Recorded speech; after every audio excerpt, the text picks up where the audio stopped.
नमस्कार, स्वागत है आपका सिटी पोस्ट लाइव में। मैं हूं मुस्कान। आपको बता दें, सबको इंतजार है कि जनसुराज अपने उम्मीदवारों की घोषणा कब करेगा, लेकिन आपको बता दें बहुत जल्द। और जो तरीका है, जो प्रोसेस है, वो काफी मजेदार है। इस पर बातचीत करने के लिए हमारे साथ मौजूद हैं chief editor Shrikant Pratyush. Sir, बताइए थोड़ा कि जनसुराज में कैसे उम्मीदवार फाइनल हो रहे हैं। देखिए, केंद्रीय चुनाव समिति बनाई गई है। 20 जो पार्टी के बड़े नेता हैं उसमें मेंबर हैं और ये 20 लोग लगातार बैठक कर रहे थे।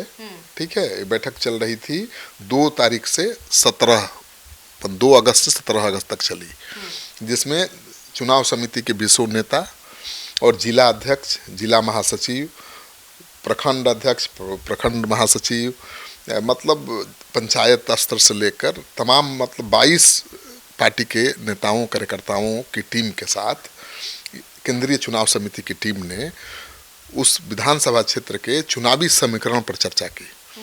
जातीय समीकरण, चुनावी समीकरण को समझने की कोशिश की कि क्या समीकरण रहेगा तो हम जीत पाएंगे। और उसके बाद एक एक उम्मीदवार पर चर्चा हुई, क्योंकि जनसुराज ने तो हर विधानसभा में 5 उम्मीदवार छोड़ रखा है, तो कौन उम्मीदवार ठीक रहेगा, किसके पक्ष में ज़्यादा अनुकूल समीकरण है, किसके जीतने की ज़्यादा संभावना है, उस पर चर्चा हुई। तो 2 तारीख से 17 तारीख तक ये काम हुआ। अब 20 अगस्त से 23 अगस्त तक 13 जिला का पूर्णिया में, माने कोसी सीमांचल पूर्णिया के इलाकों के पदाधिकारियों के साथ ये बैठक हुई चुनाव समिति की।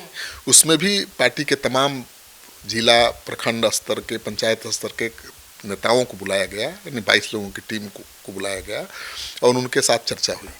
तो अब ये सब काम लगभग पूरा हो गया है। केंद्रीय समिति ने अपना काम लगभग पूरा कर लिया है, मतलब उम्मीदवार तय हो गए हैं, तय हो गए हैं लगभग, लेकिन अभी अंतिम मुहर लगनी बाकी है। अब वो क्या होगा कि हर विधानसभा में पार्टी पदाधिकारियों की राय लेगी। हर विधानसभा में पार्टी पदाधिकारियों की राय लेगी कि भाई किसको चुनाव लड़ाना चाहिए। और 10 के बाद, यानी 10 सितंबर के बाद हर प्रखंड में सम्मेलन होगा, कार्यकर्ता सम्मेलन होगा।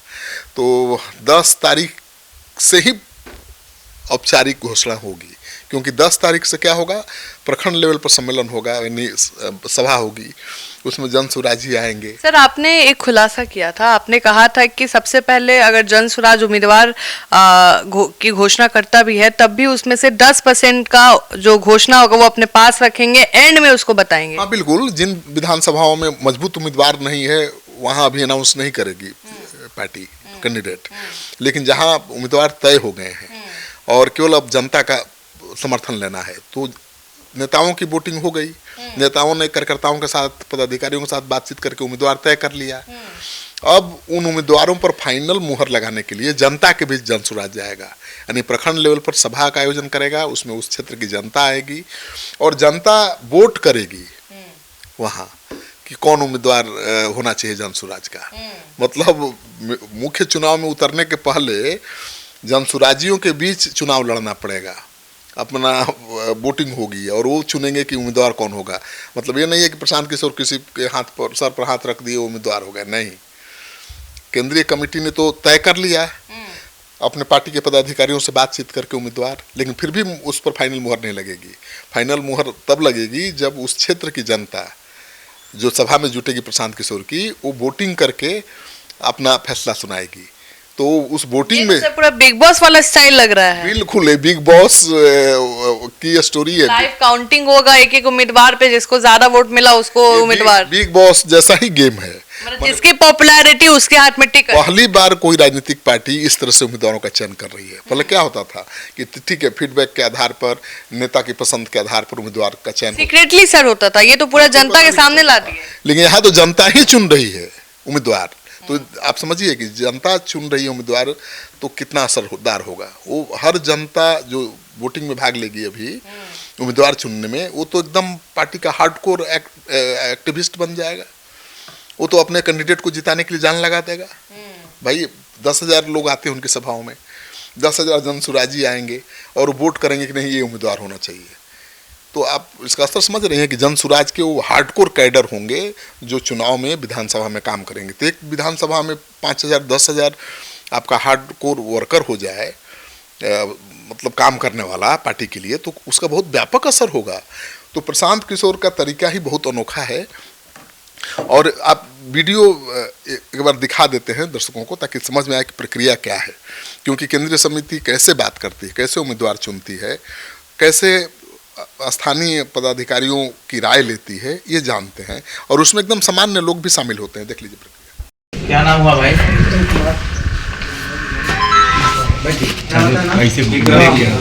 क्या नाम हुआ? विक्रम कुमार।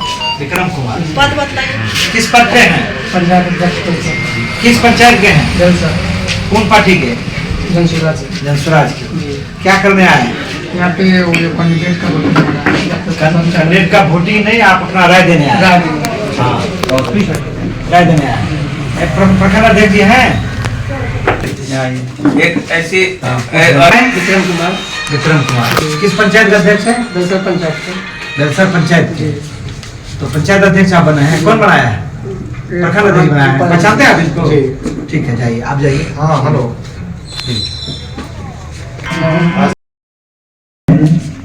और इस तरह की प्रक्रिया में भाग लिए हमारे दल के जो भी लोग सीनियर लीडर आपके द्वारा 5 प्रदेश छात्र अध्यक्ष हैं और जिलाध्यक्ष जी हैं और उनके टीम है, उन्होंने निष्पक्षता से आपकी बात को रखा है और उसमें जो 100% शुद्धता होता है वो रहेगा।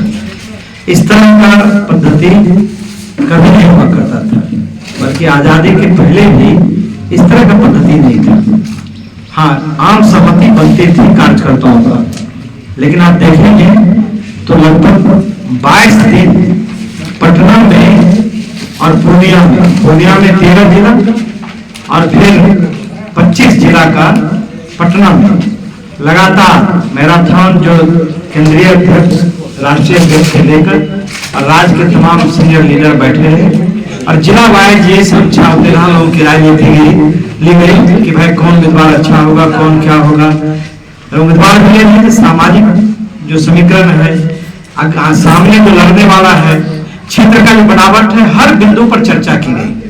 और फिर दूसरा चरण हमारा 27 तारीख से शुरू हुआ और दूसरा चरण में ये आज 30 तारीख है, 30 तारीख को आपसे इस प्रखंड में वैशाली विधानसभा का राय लिया जा रहा है।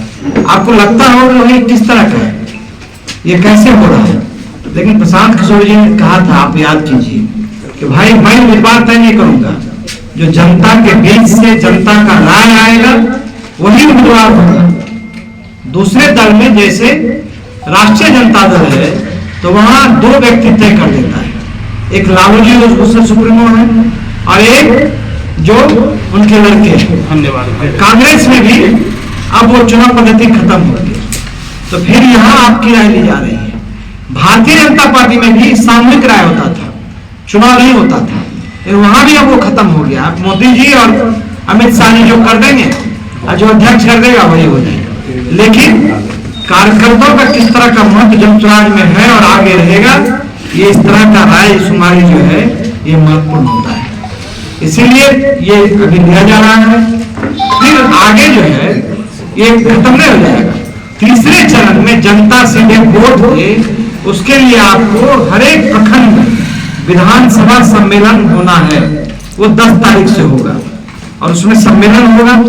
हर पंचायत के, एक प्रखंड के यदि 20 पंचायत है तो 20 पंचायत के 200 पंचायत के हर बूथ से, हर वार्ड से लोग आएंगे। हम लोग 10 दिन में ये व्यवस्था बनाएंगे कि किस तरह से वहां पहुंचे, कैसे व्यवस्था करें और फिर आके 2 घंटे का सम्मेलन करें और 2 घंटे के सम्मेलन के दरमियान लोग वोट भी गिराते रहे और फिर वहां गिनती नहीं होगा, इसीलिए कि लोग लगेगा छोटा है बड़ा है, उसको जिला अध्यक्ष जी और पूरा जो ऑब्जर्वर है वो बक्सा को लेके यहां से चला जाएगा। तो इस तरह का उदाहरण दूसरे दल में नहीं मिलेगा, जनसुराज में मिलेगा। और यही कारण है जनसुराज का ताकत, और यही कारण है कि जिस सुत्ता से प्रशांत किशोर जी ने 2 साल पदयात्रा की, जिस सुत्ता से उन्होंने संकल्प यात्रा किया, बदलाव यात्रा आज हो रहा है और पार्टी का विभिन्न कार्यक्रम हो रहा है, उसमें जरा सा भी न तो मिलावट है ना झूठ है, और जो जनता का सवाल है उस पर ईमानदारी से जनसुराज लड़ रहा है। और मात्र 10 महीने में जो 100 साल की पार्टी है वो भी परेशान है, जो 100 साल से ज्यादा की पार्टी है वो भी परेशान है, जो 35 साल की पार्टी है वो छत बिछत हो गया है, और नीतीश कुमार जी का न तो माथा काम कर रहा है न शरीर काम कर रहा है। तो ये ईमानदारी का ये मेहनत है, आपको और मेहनत करना पड़ेगा। और विश्वास कीजिए, यदि ये मेहनत जारी रहेगा तो 2025 का नवंबर सिर्फ आपका होगा। जनसुराज में कोई एमएलए जीतने के लिए नहीं आया है, कोई सरकार नहीं बनाने के लिए आया है, बल्कि लोग संकल्प लेकर आया है कि बिहार कैसे जीते, बिहारी कैसे जीते, बिहार के बच्चों का भविष्य कैसे अच्छा हो, पलायन कैसे रुके, रोजी रोजगार का कैसे व्यवस्था हो, और बिहार विकसित राज्य में कैसे शामिल हो। इसी के लिए जनसुराज के सिपाही, जनसुराज के कार्यकर्ता, उसके नेता प्रशांत किशोर अपना दधीची की तरह हड्डी गला रहे हैं। बस इतने ही आपको कहेंगे।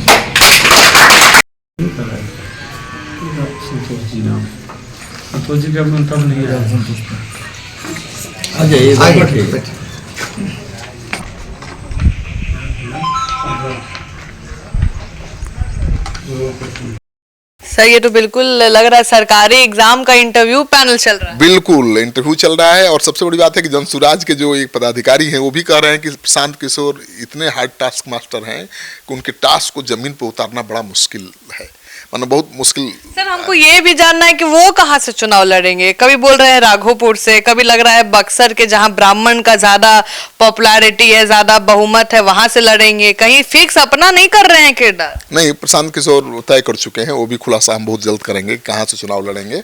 चुनाव तो लड़ेंगे वो, लेकिन कहाँ से लड़ेंगे मैं बाद में बताऊंगा आपको अगले वीडियो में। लेकिन अभी ये जान लीजिए कि जो 10 सितंबर से प्रखंड लेवल पर जो सभा होगी प्रशांत किशोर की, वो बहुत महत्वपूर्ण सभा होगी, क्योंकि उस सभा में आने वाले लोग वोटिंग करेंगे, उनको वोट देने का अधिकार मिलेगा। मतलब एक चुनाव तो होगा नवंबर में, जहां विधानसभा की जनता जाकर अपना उम्मीदवार चुनेगी, विधायक चुनेगी, लेकिन विधायक तो जनता चुनेगी, लेकिन जनसुराजी अपना उम्मीदवार चुनेंगे कि हमारा उम्मीदवार होगा। तो बहुत अलग तरह की प्रक्रिया है उम्मीदवार चयन की, कोई उंगली नहीं उठा सकता है। और 10% सीट बचा के इसलिए रखा जाएगा कि जहां जनसुराज के 5 में से कोई उम्मीदवार ऐसा नहीं है जो जीत सकता है। है ना कि 5 उम्मीदवार हैं, 5 कमजोर हैं, तो वहाँ उनको भी निर्णय में शामिल किया जाएगा। उन जिला के विधानसभा के तमाम पदाधिकारियों की बैठक कराई जाएगी और ये फैसला लिया जाएगा कि भाई जनसुराजी जो 5 उम्मीदवार हैं अगर मजबूत नहीं हैं तो किसको चुनाव लड़ाना चाहिए। तो आम सहमति से एक नया उम्मीदवार चुना जाएगा जो उस इलाके का लोकप्रिय होगा, जो चुनाव जीत सकता है, वो दूसरे दल का भी हो सकता है। तो उनके लिए 10% सीट बचाकर प्रशांत किशोर रखेंगे कि 40-50 उम्मीदवार जो मजबूत उम्मीदवार आखिरी क्षण में आए उनको लड़ाया जा सके। और प्रशांत किशोर के कारण ही सारी पार्टियां इंतजार कर रही हैं। सबको इंतजार कि प्रशांत किशोर पहले अपना उम्मीदवार तय कर दें, उसके बाद हम फैसला लेंगे। क्योंकि प्रशांत किशोर कहाँ मुस्लिम खड़ा कराएंगे ये तो आरजेडी को पता नहीं है, तो आरजेडी कैसे अपना उम्मीदवार तय कर दे, क्योंकि उसके लिए तो एमवाई समीकरण पर सबसे ज़्यादा जोर है उनका। वो कह रहे हैं 45 मुसलमान लड़ाएंगे, तो अब आरजेडी देखना चाहती है कहाँ कहाँ मुसलमान दे रहे हैं, वहीं पर आरजेडी भी मुसलमान देने की कोशिश करेगी। तो एनडीए भी देखना चाहता है कि कैसे उम्मीदवार दे रहे हैं, किस जाति के उम्मीदवार दे रहे हैं, उम्मीदवार में कितना दम है, उसके हिसाब से वो अपना उम्मीदवार तय करेगा। तो सभी को इंतजार है प्रशांत किशोर के उम्मीदवारों की सूची का। और प्रशांत किशोर जुलाई में करने वाले थे उम्मीदवारों के नाम का ऐलान, लेकिन ये अगस्त खत्म हो गया। सितंबर में भी तो अभी वोटिंग होगी जनसुराजियों के बीच, मतलब ये सितंबर के आखिरी सप्ताह में तय होगा कि जनसुराज का उम्मीदवार कौन होगा। वैसे जो केंद्रीय कमेटी चयन कमेटी है उसमें तय हो चुका है और उनको काम में लग जाने के लिए कह दिया गया है कि आप तैयारी करिए, लेकिन अंतिम मुहर तो लगेगी प्रखंड लेवल की जनसभा में, जहां पर जनता वोट करके अपना उम्मीदवार तय करेगी। तो ऐसा कभी हुआ है बिहार में, देश में नहीं हुआ है कि कोई राजनीतिक दल इस प्रक्रिया से उम्मीदवार का चयन करे।